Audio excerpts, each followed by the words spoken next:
several recent trail derailments across the country, some of us may be wondering if Adams County first responders will be ready for such an incident.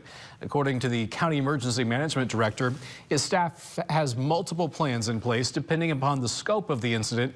These include mass casualty plans for passenger trains and hazardous material spill plans for cargo trains. And so it's no different than if it was a bus or a tractor trailer going down the highway. So it really is tailored to what the hazard is, not what the accident occurrence is. He says any response would begin with local first responders and be able to scale upwards to include county and state resources if necessary.